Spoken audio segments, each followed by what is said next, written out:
साथियों, जिसको हम दोस्त समझे हुए हैं वही मूल निवासियों के यहाँ का दुश्मन है भारत का। साथियों, अगर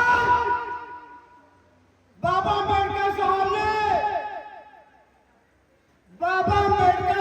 ने वोट तंत्र क्यों बनाया? बाबा अम्बेडकर साहब चाहते तो और भी कोई तंत्र बना सकते थे, लेकिन बाबा अम्बेडकर साहब ने वोट तंत्र क्यों बनाया, इसके विषय में आपको सबको जानकारी होना चाहिए। अगर समाज को ऐतिहासिक जानकारी नहीं है, अगर समाज को सामाजिक जानकारी नहीं है, अगर समाज को धार्मिक जानकारी नहीं है, अगर समाज को, यहाँ के मूल निवासियों को हमारे महापुरुष कौन थे, हमारे महापुरुषों ने हमारे लिए कुर्बानी दी, अगर उसकी जानकारी नहीं है तो आप आजीवन गुलाम बने रहेंगे। अगर आपको आजाद होना है तो इसकी जानकारी होना चाहिए। साथियों, बाबा अम्बेडकर साहब ने वोट तंत्र क्यों बनाया? अगर चाहते तो और भी कोई तंत्र बना सकते थे, लेकिन बाबा अम्बेडकर साहब को मालूम था कि मेरा मूल निवासी समाज की आबादी यहाँ पे ज्यादा है। ये जिस दिन अगर जागेगा तो बाबा अम्बेडकर साहब ने हाथ क्यों उठाया है, कभी आपने जानकारी नहीं की। इसीलिए मैं बोलता हूँ कि ऐतिहासिक जानकारी होना चाहिए। बाबा अम्बेडकर साहब कहते थे कि जिस दिन ये मूल निवासी जागेगा उस दिन विधानसभा में कब्जा हो जाएगा, उस दिन लोकसभा में कब्जा हो जाएगा, हमारी सरकारें होंगी, हमारे विधायक होंगे, हमारे सांसद होंगे, हमारे मेयर होंगे, हमारे सभासद होंगे, लेकिन हो क्यों नहीं पा रहे?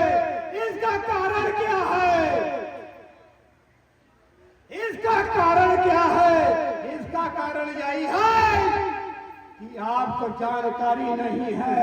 साथियों, जो भारत में 3.5% की आबादी वाला समाज है, 3.5% उसकी औकात नहीं है सभासद बनाने की। समझो इस खेल को, उसकी औकात नहीं है सभासद बनाने की, लेकिन सांसद बना लेता है, मेयर बना लेता है, विधायक बना लेता है, मुख्यमंत्री बना लेता है, राष्ट्रपति बना लेता है। क्यों? इसके कारण क्या है? क्योंकि हमें ऐतिहासिक जानकारी नहीं है, हमें सामाजिक जानकारी नहीं है, हमारे महापुरुषों ने जो आंदोलन किया उसकी जानकारी नहीं है। हम पहले भी गुलाम थे और आज भी गुलाम है। इसका कारण क्या है? वो दुश्मन कौन है? सबको पहचान होना चाहिए कि हमारा दुश्मन कौन है, उसकी आबादी क्या है, उसकी औकात क्या है। इस भारत में उसकी औकात नहीं है, लेकिन मालिक बना बैठा है। क्यों बना बैठा है? हमारी अज्ञान के कारण हम भूखे हुए हैं, हम अनाड़ी हैं। साथियों, आज जो हिंदू नाम देकर के हिंदू मुस्लिम जो दंगा कराए जाते हैं, हम भाइयों पूजन कराया जाता है, इसके अलावा बहुत लंबा षड्यंत्र है। इस षड्यंत्र की अगर जानकारी नहीं करोगे तो हम मुस्लिम भाइयों को अपना दुश्मन समझे रहेंगे, और जो दुश्मन है उसको हम दोस्त समझते रहेंगे। साथियों, मुस्लिम हमारा दुश्मन नहीं है, लेकिन ये बताया जाता है कि मुसलमान तुम्हारा दुश्मन है। ये साथियों, शासन करने की व्यवस्था की वार्तालाप है। वो शासन करना चाहता है, वो मालिक बन के रहना चाहता है, हमें आप पर फोटो करा के रखना चाहता है। साथियों, जो 6743 जातियां हैं, ये जाति बनाने वाला कौन है? ये जाति बनाने वाला कौन है? वही है 3.5% वाला आबादी वाला समाज। वो कौन? उसका कहते हैं ब्राह्मण, पंडित जी। यही है देश का दुश्मन। अगर अगर पहचान करो साथियों, वोट तंत्र है, हर साल आप सभासद बना सकते हैं। बाबा अम्बेडकर साहब ने आपको वो ताकत दे दी है। हर 5 वर्ष में आप सभासद बना सकते हैं, हर 5 वर्ष में आप विधायक बना सकते हैं, हर 5 वर्ष में आप सांसद बना सकते हैं। लेकिन क्यों नहीं बना पा रहे हैं? क्योंकि हमसे ज्यादा काम दुश्मन कर रहा है, हमसे ज्यादा काम दुश्मन कर रहा है। क्योंकि दुश्मन को मालूम चल गया है कि इस देश के अंदर बाम से एक संगठन तैयार हो गया है।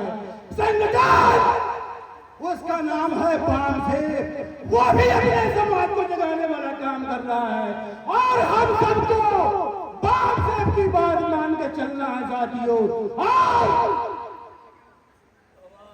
यह इशारा आ चुका है और जब मैं बोलता हूं तो बस, लेकिन नियम कानून कायदे का रहना चाहिए। साथियों, मैं सभी से निवेदन करता हूं कि आप अपने बच्चों को अनुशासन में रखिए, अपने बच्चों को संस्कार सिखाइए, मूल निवासियों में एक दूसरे में सम्मान करो और दुश्मन से कतल के खड़े हो। दुश्मन से कभी न डरना साथियों। अगर देश में शासन करना है तो आपको एकजुट बन के रहना पड़ेगा। मैं अपनी बात को यही समाप्त करता हूँ। जय भीम।